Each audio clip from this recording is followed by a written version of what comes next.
Hey everyone, welcome to this explainer. I am so thrilled to have you here today. Because look, we are going to crack the code on a goal that honestly feels like an impossible dream for most people. But the truth is, it's actually deeply rooted in predictable science. We are going to demystify early retirement.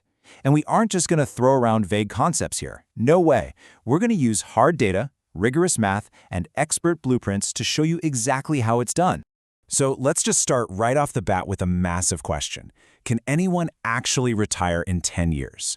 I want to hook you right here by confronting a really common myth.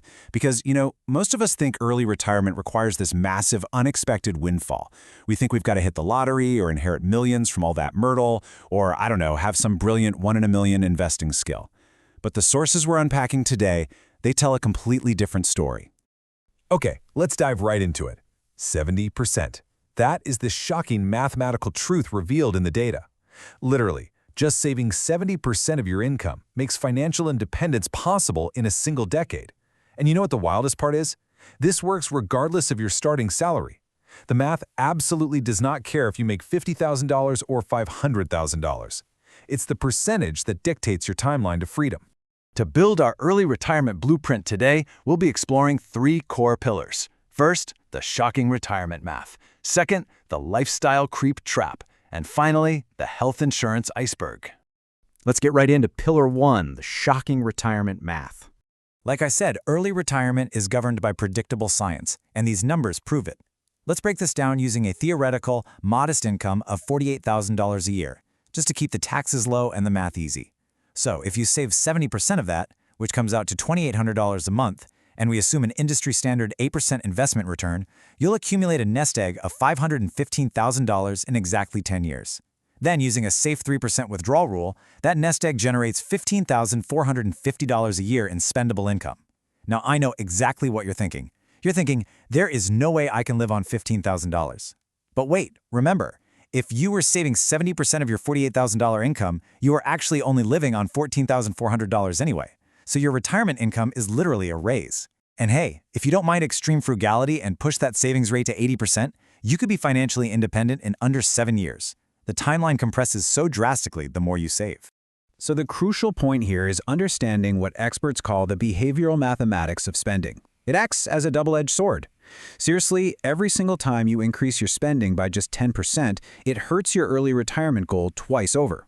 First off, it obviously decreases how much money you're putting into your savings. But second, and honestly way more importantly, it increases the total lump sum of assets you'll eventually need to sustain that higher level of spending in retirement.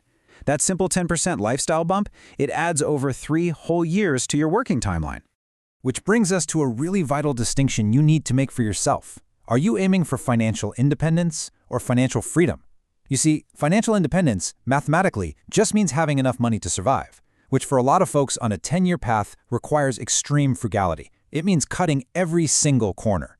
Financial freedom, on the other hand, means identifying your personal core values. Things like travel, education for your kids, or health, and creating enough wealth to comfortably fund them. Let's be real, extreme frugality just isn't for everyone. Actually, scratch that. It's a recipe for misery if it doesn't match your values. Your wealth plan has to fit you like a favorite pair of jeans, or you simply won't stick with it. And that tension between what we value and what we spend perfectly sets up our next major point. Moving on to Pillar 2, the lifestyle creep trap. This brings us to a massive behavioral hurdle that can completely ruin the math we just discussed.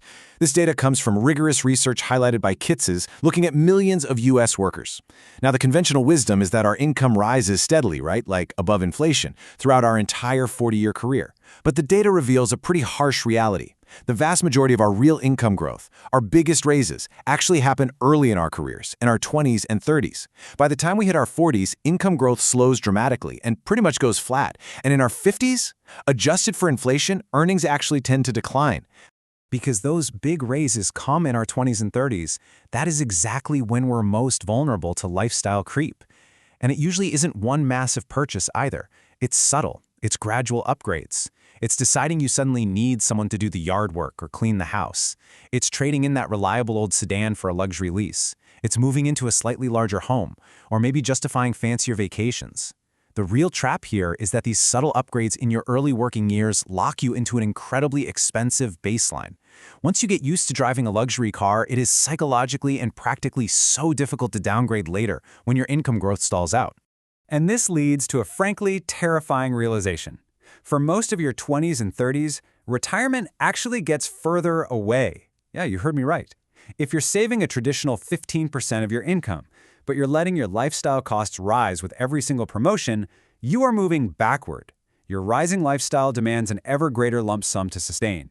So the biggest issue for young professionals isn't necessarily just saving more today, it's strictly controlling spending increases as those early raises start rolling in.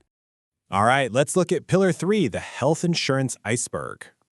Okay, let's say you completely master the math and you dodge lifestyle creep and boom, you're ready to retire at 55. Well, now you face the final boss.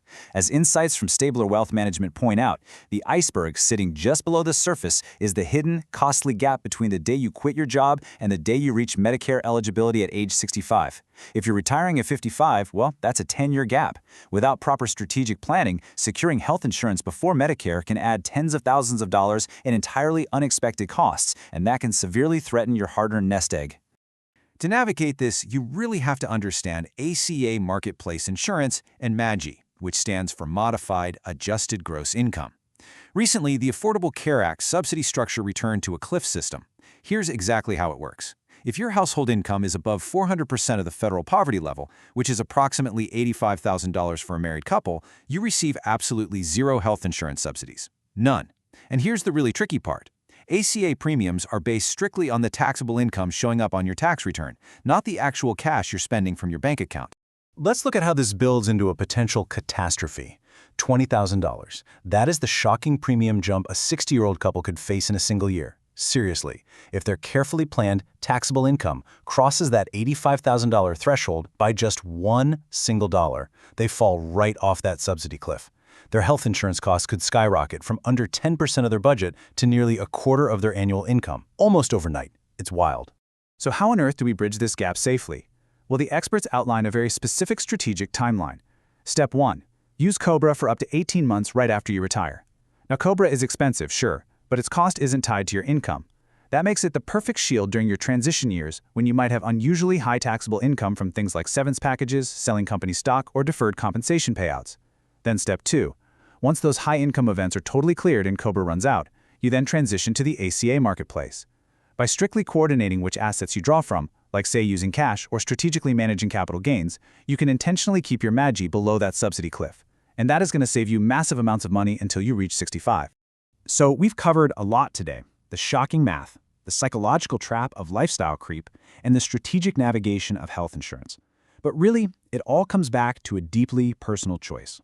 Take a look at your own recent lifestyle upgrades. Are they truly bringing you joy, or are they just subtle habits pushing your retirement further and further away?